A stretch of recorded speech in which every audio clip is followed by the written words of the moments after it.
Welcome you to our seminar today about sustainable housing and construction, which we're presenting jointly with ATSE, the Australian Academy of Technology and Engineering. Our moderator today is Professor Sally MacArthur, who is a Director of the Institute for Frontier Materials at Deakin University. There she leads a team of over 400 people focused on creating materials and manufacturing processes for a circular economy. We will have a questions section towards the end. I'll be brandishing a microphone. Please wait for that to arrive if you have one. And I'll hand over to you now, Sally. Thank you.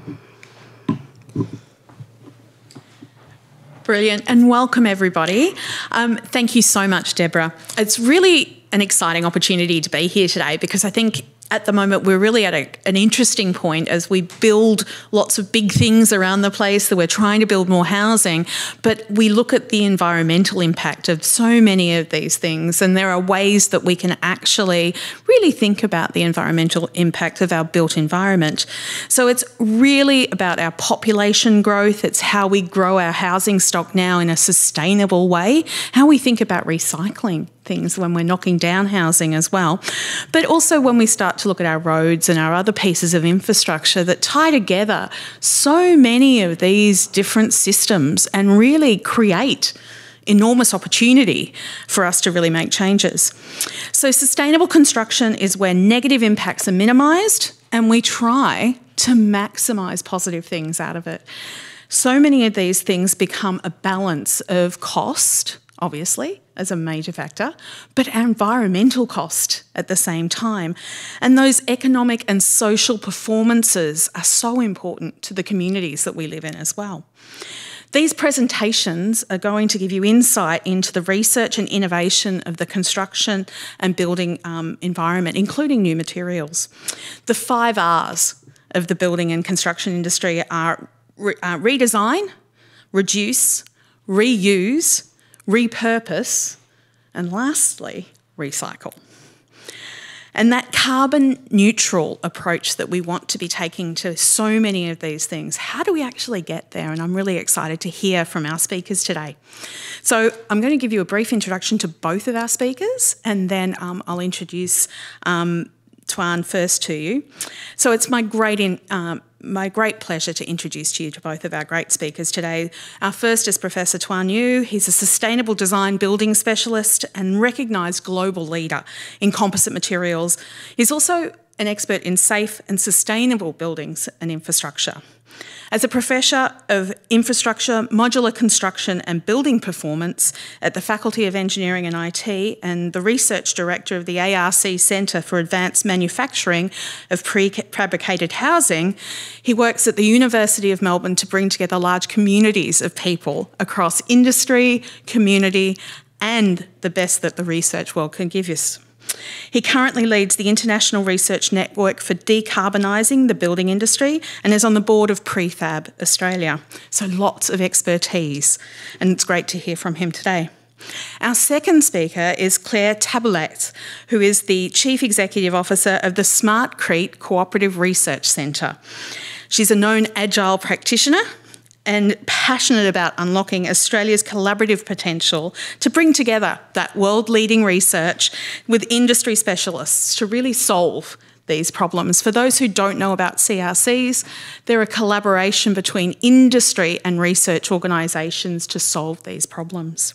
Claire's worked in and around the CRC sector for the last 12 years and brings a very unique set of skills with extensive experience in building these strong collaborations as well, including in Oz Industry, the university and the industry sectors, including grants management and research.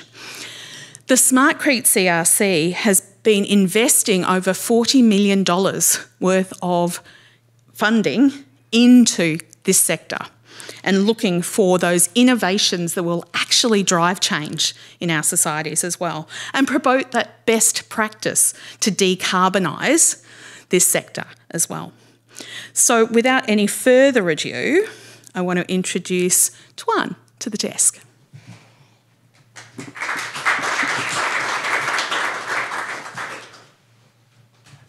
Thank you very much, Sally. Good afternoon. It's my great honor to be here today to talk to you about what we are facing as a society, the housing crisis, and what we can do to make it better. So I've been working in modular and prefabricated construction for the last 15 years. So what are the challenges and what are the opportunities we can use to improve the housing shortage in Australia? So I'm going to cover, first of all, the overview of where we are at the moment in terms of the modular construction. And I'm going to spend time to show you what are the challenges, why prefab and modular construction has been adopted to the extent we need in Australia. It can be in terms of the finance, it can be policy framework, it can be technical or steel shortage. So let's go into the detail. So with that, we are in the crisis, not only the housing, but the whole construction industry. We are facing many challenges. It can be cost overrun, it can be delay, it can be material defects, or we can look at all the labor shortage. We are experiencing probably the worst crisis in Australia. But if I look at the fundamental problem, because really we want to build faster, cheaper, better quality, safer, and of course had to be more sustainable. But we are having a problem, fundamental problem about the productivity. Whatever the way we measure productivity, but we can see over the last 15 years, our productivity in construction are on the way down. And if we want to meet the housing shortage, we have to address this problem. So we are in the very low level of innovation. I would say construction, we are in the 2.0. How we can bring from 2.0 to 4.0? Of course, there are many technology advances, but we need a holistic approach. We look at digital engineering. There are a lot of AI tools we can do better in design or manufacturing. In the middle, material and system, we need more of those. We need more research in how we can improve the performance. We look at how we can reduce the carbon footprint of the material and the system we are using. But offsite is really important because if we can move a lot of the on-site activity to offsite, to the factory, we can improve our productivity significantly. And together, we need a supply chain, be all integrated. Thus, we can get all the benefits of those. So we have a CRC Building 4.0, which is the government-funded collaborative research center. So I'm one of the research program lead.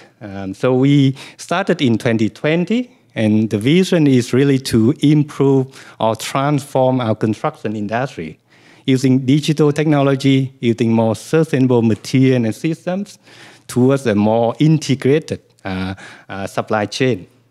So we are focusing on several key areas. Again, I start with digital engineering because there are a lot of new advanced and development in AI and digital technology. I mentioned about novel materials. I think material like concrete or timber or steel, each material has different roles. But if we use it smartly, and we can come up with a way to minimize the material use and improve the performance, I think we can do a lot better. And also the system, how we put that together, how we can come up with a way not only to build it, but also at the end of life, we can reuse it. So we don't put anything to the waste. So I think that's a key important one. But the last one, I think, also important about the financing and procurement, which I'm going to talk a bit about. If we do all of that well, potential outcomes are huge. We can reduce the construction time up to 60%. I got evidence to show we can do it. The reduction of the cost. Everyone talk about cost, living cost. How we can bring the cost down. That's really important because modular construction might be more expensive upfront, but we look at the whole life cycle of the construction. It can be cheaper. Reduction of waste is very clear. Reduction of labor and transport. If we do more off-site, less on-site, we can reduce a lot of transport activities and overall reduction in greenhouse gas emission. So how can we do it? There are a lot of research. I'm leading many projects at the moment on digital engineering using AI to even automate a lot of design process. Things like a building, it may take a few months to design. It can be done in a day now if we have the right tool. And of course, we have to be able to standardize using killer path approach. We have to modularize it and mass customize at the end. Everyone wants something a bit different. It can be standardized, but it can also be mass customized to make it a lot better for the customers. And materials, as I said, there are a lot of new material, but we have to be sure that it's safe to be used. It has to be stronger. It can be more durable. But if I can summarize some of the things we can do now, for example, in the next 10 years, in Victoria, we have to build 800,000 homes. If we do it well, select the right material, the right system, we actually can reduce 24 million tons of CO2 equivalent just on the embodied carbon, right? Just on the materials part. But the energy efficiency can help us to bring down the operational carbon, even 30 million tons. So those are quite significant reduction if we can do it. Systems, there are a lot of systems. I'm working with companies to improve the lightweight floor system, precast or maybe steel or timber. But also you can see a lot of bathroom ports, smart ports, and how we connect them together. I mentioned about reuse. We have to design for manufacturing, but we have also to design for disassembly. We can put it to other use, different function, end of life. So what are the issues, I have to say, in supply chain and procurement? Because at the moment, it's really hard for companies to get loan to do to modular construction, because banks don't understand the risks. The second point is about there's the chance that if we don't do it well, we might lose the local manufacturing capability, because things can come from overseas. Of course, we have to improve the efficiency of the supply chain. We have to also improve the capacity of our industry. So what are the things we can do? Procurement. Government can use the purchasing power to incentivize the use of modular construction. We can reduce the cost of transport by optimizing some of the transport for modular. But also, we need a whole supply chain which have a lot better efficiencies. I've been involved in the journey from many different parts of the modular construction, from the panelized system to a whole volumetric. And we have a lot of successes in Victoria. Victoria is the capital of modular construction in Australia.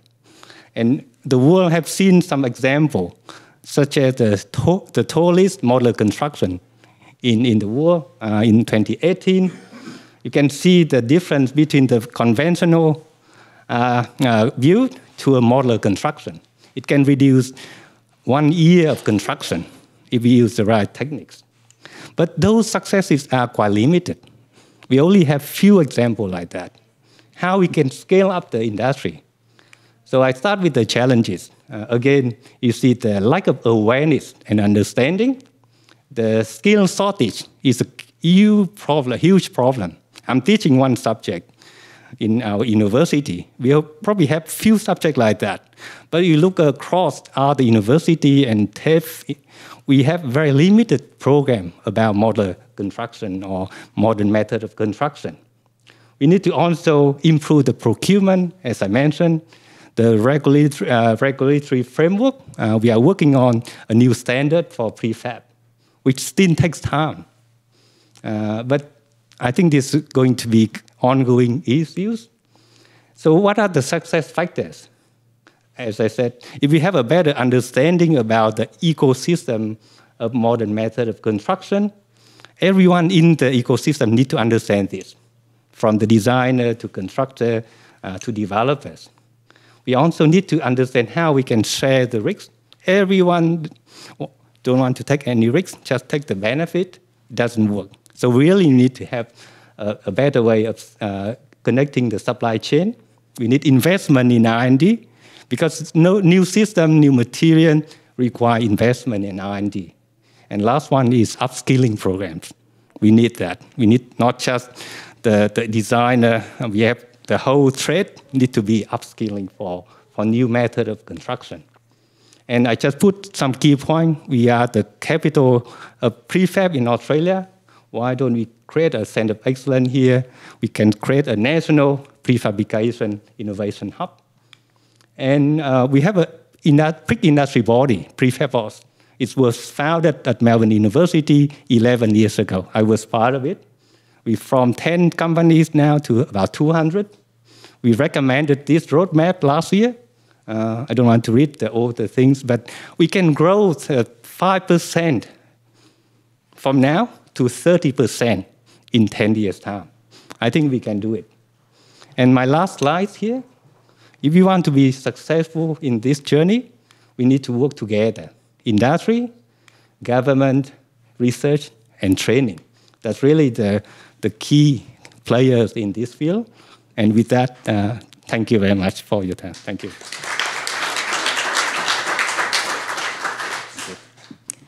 Thanks for inviting me here today. It's fabulous to be part of this conversation. Thank you for the introduction as well, Sally. My name is Claire. I'm the CEO of the Smart Creek Cooperative Research Centre. We're a federally government-funded program which is helping to bring together industry and the really fabulous research community, such as Tuan and Sally, that are doing great things to help decarbonise concrete. So we bring the concrete sector into the research environment, which is really good fun. We take a fairly holistic life cycle approach to what we mean when we say sustainability. So we have 3 research programs. The first one is focused on how we decarbonise the actual concrete mix itself. So new innovations around cementitious materials or the concrete design itself. The second one is engineered solutions, so how we actually use that concrete in design and how we might dematerialise within the design itself. And then the third one is asset management, because obviously thinking about those 5 Rs that Sally was talking about before, if we can extend the life of our existing concrete infrastructure, we don't need to replace it as frequently. So it's a really nice circular approach there. So I wanted to bring you right into the world of concrete because it is fabulous. So let me hit you first of all with some concrete facts. Concrete is the second most used material in the world. It's absolutely enormous. It's completely everywhere that you will go, there is something that's concrete. It is 2/3 of all construction material. And if you think about that a different way, if you pop that all into a pile, all of the construction material that's not concrete is going to be half the size of the concrete pile, because that is how maths works. In the world, we use 20 billion tonnes of concrete a year. And here in Australia, we use 29 million tonnes of concrete. That's per year. So that's more than a tonne per person. And where does that all go? So it's a pretty complex supply chain. We use it all over the place. We're surrounded by it literally right now as we speak. It goes into roads, infrastructures, into bridges, into swimming pools, homes. It really goes all over the place. This data comes from IBIS and it's related to the economic data, so where the money goes in terms of the people purchasing concrete. But you can see it's a pretty complex supply chain. And if we break that down into some very rough averages, you can see there that roughly 1/3 of the concrete in Australia is going into our residential sector. You can also see that roughly 1/3 is going into government infrastructure. So when we think about the people that spend their life in this building, there's a huge amount of concrete being purchased by our state governments, our local governments, to build the infrastructure in Australia. And when we think about the control and the precedents that can be set with those procurements, there's a huge amount of potential innovation that can be driven through government investment. So there's a lot of power when we're thinking about government investment to set those directions around purchasing new low carbon concretes and demonstrating the way that those concretes can be used. But let's start from the beginning. Why is concrete so bad? And bad from a sustainability perspective. The big culprit is the fact that we take limestone and we burn that limestone at 1400 to 1800 degrees in a process called clinkerization, and that process releases carbon from the limestone. So through that process, we create clinker. That clinker is then ground up in a ball mill, and that produces cement. And then that cement is mixed with water, coarse and fine aggregates, and that creates concrete. So the real issue is the fact that we are burning that limestone, releasing that carbon into the atmosphere, and that is why concrete is relatively, it's classified as a heavy emitter, so it's relatively bad in terms of the carbon emissions. So if we look at this from a holistic perspective, you can see there that red line talks to the clinkerization process. That represents 55% of the carbon emissions in the total concrete product itself. This circle on the top is talking about concrete by weight. So by weight, cement represents 11% of the concrete mix, but by carbon emissions, it represents 55%. So that's the real challenge that we have. And when we think about, okay, well, how would we decarbonise concrete? Really, there are only 3 ways that we can do it, which makes it sound very simple, but it's not. So the first one is we can remove or reduce the cement. And the way that we do that is we think about supplementary cementitious materials. And this is something that the concrete sector have been doing for decades. So for decades, we've been using products like fly ash from the coal-fired power industry, or slag, which comes from the steel industry. These are really reliable and very consistent byproducts which come from those industries, and they have cementitious properties. So we can use those byproducts to replace the cement in concrete. The second thing that we can think about is we can reduce the carbon in the cement itself. And the way that we would do that is through carbon capture, use or storage processes. And I've got something that I will share with you a bit later in terms of some innovation happening in that space. And then the final one is we can think about using less concrete. This one is a bit of a challenging one, but it does really make us think more holistically about a build. So not just about the decarbonisation of a material, but how we can think about the use of that material in collaboration with other materials to, over the whole project itself, get a reduction in carbon. What we need to consider in doing that, though, is the versatility, durability, and the structural sustainability of the concrete itself. You know, we use concrete for a good reason. It's very easy to manipulate. It creates great strength, and so it's a very, very good product for us to be using to have resilient structures. And so we do need to think carefully about what it would mean to replace concrete when it provides us so much versatility. And if I can quote Ken Slattery, who's the previous CEO of the Cement, Concrete and Aggregates Association, he likes to talk about the fact that we need to carefully think about how we invest CO2 in our structures. So rather than thinking about the emission intensity of concrete, we need to think about the durability and longevity of those structures and the fact that we are investing that CO2 in our infrastructure. So it's quite a complex thing thinking about how we might decarbonise this sector. But to that end, I wanted to share some great success stories with you. So Smartcrete has been very proud to be partnering with a company called MCI Carbon. They're based in Newcastle, New South Wales, but they're really fabulously representing Australia on the global stage. They are pioneering new methods for carbon capture and storage, use pathways, carbon capture and use, working with a whole range of Australia's heavy emitters to capture their carbon. So one of their big partners is Orico, and MCI Carbon is working on capturing the flue gas and then processing that so that they can extract the carbonate and silicate materials from that those captured emissions. And so Smartcrete is very excited to then be working with MCI to say, how can we potentially take those materials that have been captured and reuse those in building materials going forward? And I'm not sure if people in this room have heard of this concept of Scope 4 emissions. Obviously, Scope 1, 2 and 3 are the emissions that we participate in terms of the supply chain in generating.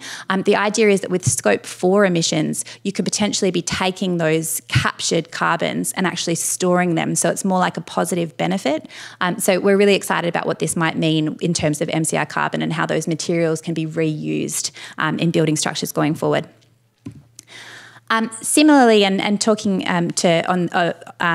what Tuan was going with there, detail, I've lost that sentence. The details in terms of modular design, construction, how do we get faster buildings, how do we get cheaper buildings, particularly for our home environment. There's some really exciting work that's been happening globally around 3D concrete printing. And in fact, it's happening here in Australia as well. So the idea behind 3D concrete printing is that you can have far more flexible design, which can be really rapidly built. And in fact, one of Australia's 3D printing companies is building a property at the moment which they believe is going to take 72 hours to print an entire three-bedroom home. So the exciting thing is, if you think about 3D concrete printing, with our labour shortage at the moment, you can have far less people working on site and you have far less waste as well. If you think about building a concrete structure, generally speaking, you need to build formwork first and then you fill that with concrete. Quite often that formwork is not recyclable, so that's a lot of waste. 3D concrete printing allows us to print that formwork and then you can fill in the space in the inside. So we're talking more sustainable, cheaper in the long run, and obviously it's going to help us when we're dealing with that labour shortage as well. So there's a company in New South Wales called Contour 3D. If anyone watches The Block, you will have seen them do their great work. Scotty's pool cabana was built by Contour 3D. It's really fabulous. You can see it on YouTube as well. And really excited to say that a company here in Ballarat has just recently purchased a Cobod machine. And Cobod is a global consortium. It's Cemex, GE, Holcim, Heidelberg, really big conglomerate that are building these great 3D printing machines. And there is now one here in Victoria. So really excited to see what this company, Oasis Building Group, is going to do with that machine. Hopefully help to really shake up the construction sector here in Victoria.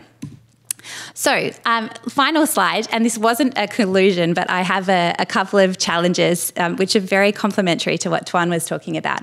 There are some issues in terms of how we really drive this sustainability agenda for the construction sector. The construction sector is conservative, but it's conservative for a reason. We want to make sure that our structures last and survive and do what we need them to do. And so for that reason, there are some challenges in terms of the adoption of new sustainable materials. So what do we need? We need to have the ability for the supply chain to respond. So that's going to be a question of the skills, the knowledge base, but also the material availability. There's been some fabulous research recently around the idea for new, brilliant, sustainable supplementary cementitious materials. But we have to ask that question: what is the supply chain availability of that product? Is it going to be reliable, repeatable, accessible to the market in terms of the actual scalability of that? So that's been a big conversation we've been having with our research partners: is think about scale when we're doing that research. We need to be able to clearly communicate, so we need to understand what we're saying when we say low carbon concrete, clear definitions, and then knowledge transfer. And then again, to Tuan's point, we really need to have deeper conversations about who owns the risk. And I think there's a real role for the government to play in demonstrating the use of these new sustainable materials in some of our public assets so that we can get greater dissemination through the commercial and residential space. So thank you so much.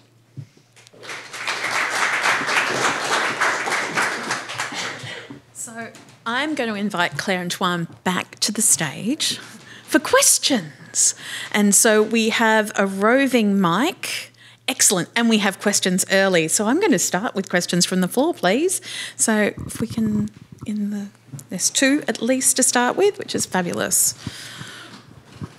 Thanks so much. My name's Ellen. I'm the leader of the Greens here. I had a question for you, Claire, about using fly ash and slag in concrete. Has there been a comparison done of obviously to get fly ash, you need to burn coal, and it is a byproduct, but has there actually been a comparison done of the relative emissions of using limestone versus fly ash, ignoring the fact that the coal might have been burnt for another reason anyway?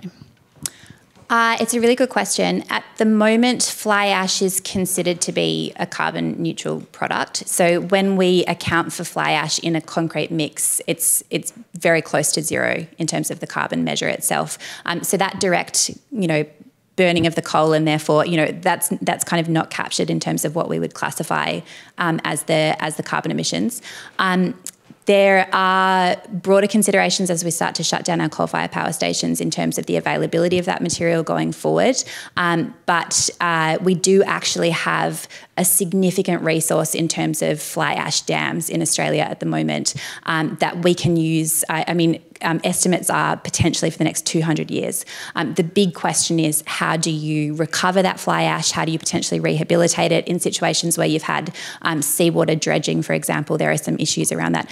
But to your question, it's potentially a resource that we can do a lot more with, and it just depends how we classify where the carbon is accounted for. At the moment, it's accounted for in the generation of power and not in the concrete. So no, we haven't done that. That's right. Thank you. That's very useful. And is it a like-for-like swap in terms of volume and...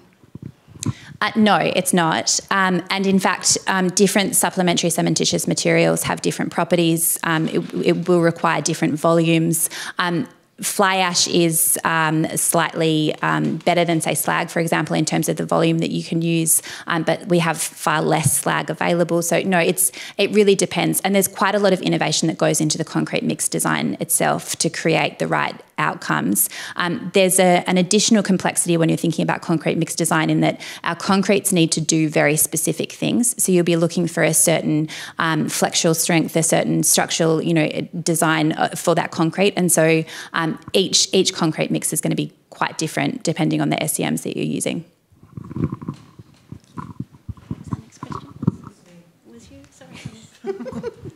I've got a question for Tuan.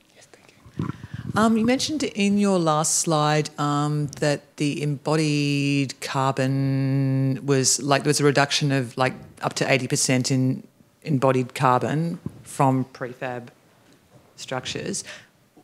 What, I guess, is it the materials that, is it the whole, where did that embodied carbon, where do you get the reduction? Thank you. I think not the last slide, but the slide which you mentioned about the embodied carbon reduction is about 50% potentially. 50%, yeah. And is that through the materials that you use? Actually, it's a combination of material and also the systems. So we're looking at that from the whole life cycle perspective. So using low carbon material is one, but also design the system so that can be reused at the end of life. It can actually be disassembled. It can actually, the whole module can be disassembled and actually redesigned or reconfigure to make a different type of products. Yep. So I think that's, as Sally mentioned, it's the concept of the whole circular economy. So we're not going to put anything to landfill. You actually can not just recycle, it's probably the last, but if we can reuse the material and the system as much as we can, I think we can reach, I strongly believe we can go more than 50% reduction.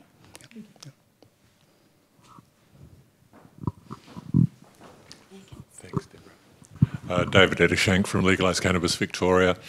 As you're probably aware, the Victorian government's proposing to demolish 44 public high-rise towers. I guess I'd be interested in your thoughts in terms of both the embedded carbon and also the modular potential associated with that redevelopment, and if you're aware of whether or not people are working on that question currently. I can start first, and I'm sure Claire will share her views. But I think before we demolish anything, of course, we should consider how we can reuse it, or at least use the majority of the structure as much as we can. And we have a great example of the Key West, the tower in Sydney. Rather than just demolishing the tower, we can use the whole structure. We can actually redesign for adaptive to make it into totally new structure without demolishing it. So that's my view.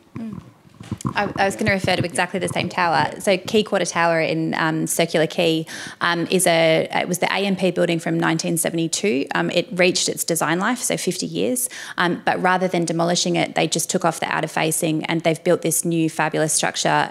They retained, I believe, something like 90-something% of the original structure, and they believe that they've saved about 12,000 tonnes of carbon in doing that. So there are some really fabulous new innovative engineering solutions that allow us to reuse old structures.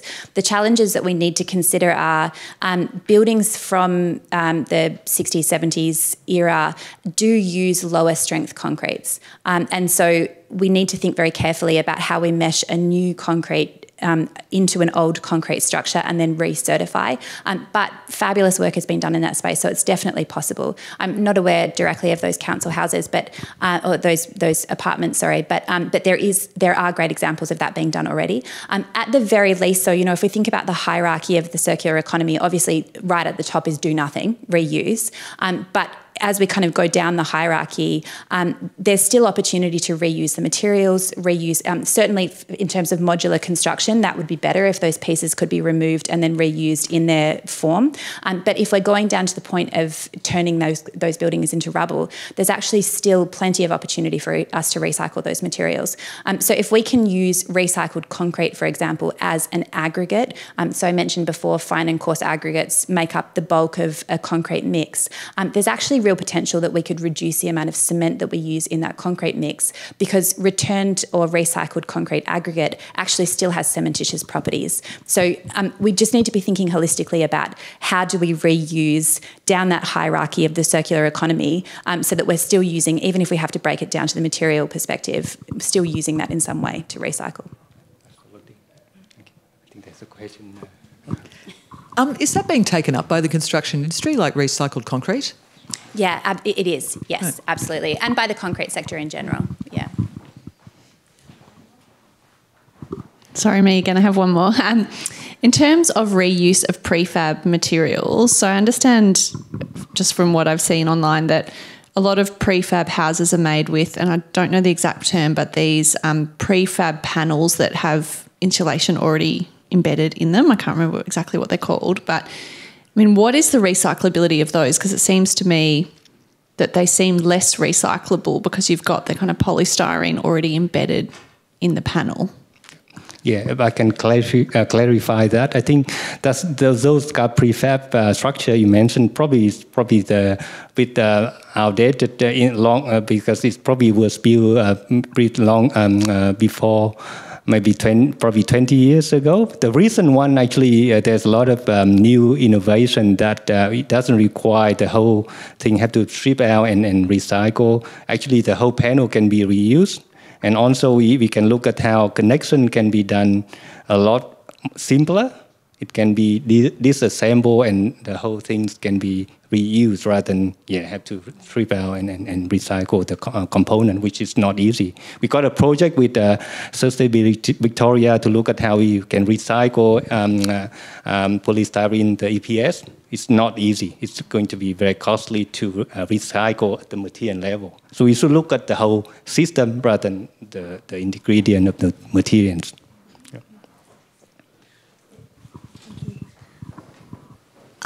In terms of new materials, have you looked at much at the potential for hemp in the Australian building industry? Have you read much research, and what are your thoughts?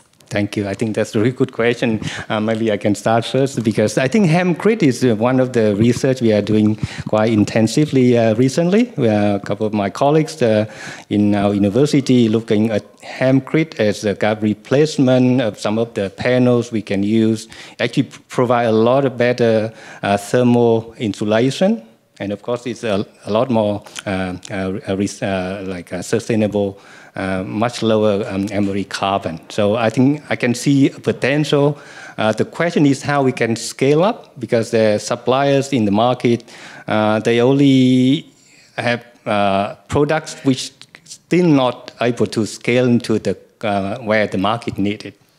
So I think we talk about that, Claire, about scale, how we come up with a better way to get innovation and then scale up. I think I still see that a big challenge.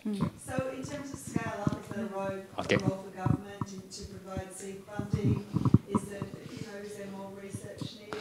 What's the next step? I think we have seen some really great research. But as I mentioned in my presentation, if I think government can provide the purchasing power or incentive to provide initial seed funding or initial tender or like project they can use that for, I think that would be a big advantage for startup to basically use that. Big Victorian hemp project. Yeah, I think that's Can I add to that though? I think there's a different role for government to play around enabling this to happen. So hemp is an interesting one, but if we transition into, say, the use of industrial waste products, for example, there are some real challenges at the moment in terms of working through, say, the EPAs to have those waste products reclassified so that they can be used as industrial byproducts rather than waste products. And it's a real barrier at the moment to us thinking about how we might innovatively use some of those waste materials.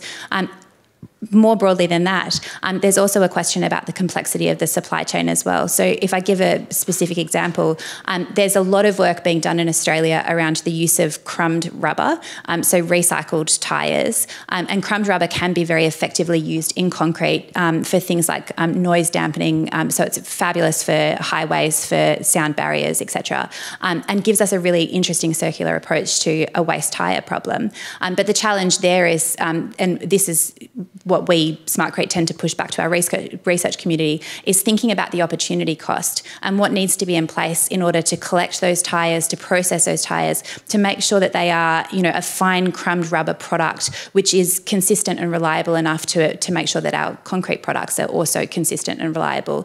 So there's some great partnerships that are happening through the likes of the Tyre Stewardship Australia group, thinking about how we might set up those supply chains to enable that to occur.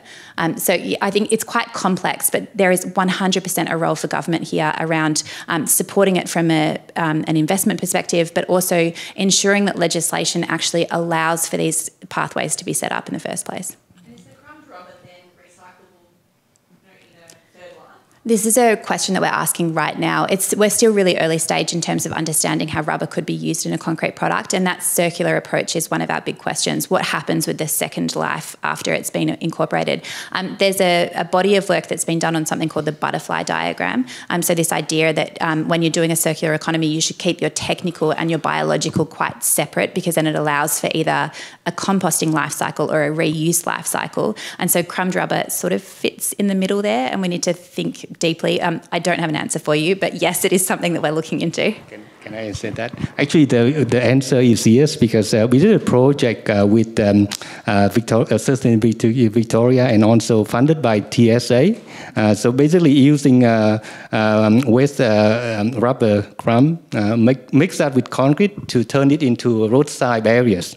So we tested that, and then we show it meet all the requirements, standards, and then it's been used in the Northeast Link.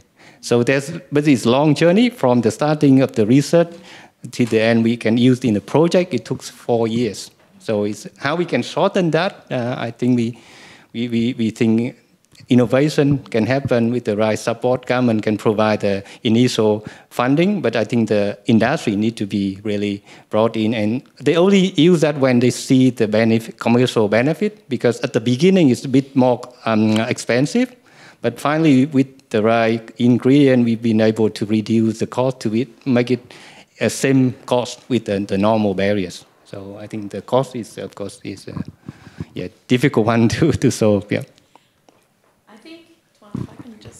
From you. We're getting up to the point that I know many of you will have to leave. So before we end up losing our audience, I want to be able to round this up. But I wanted to thank both of our speakers, Claire and Tuan. I want to thank everybody for fabulous questions today as well. I want to give a vote of thanks to the library for hosting us today, and remind you that the next Science and Technology Lunchtime presentation will be on the 17th of October, and the topic is going to be on investing in the medtech boom, our place in the landscape. So with that, we'll be here for more conversations after this session closes. The slides will be available, the presentation will be available. There is more in these slides as well from each of our speakers, and I thank you for joining us here today. Thank you.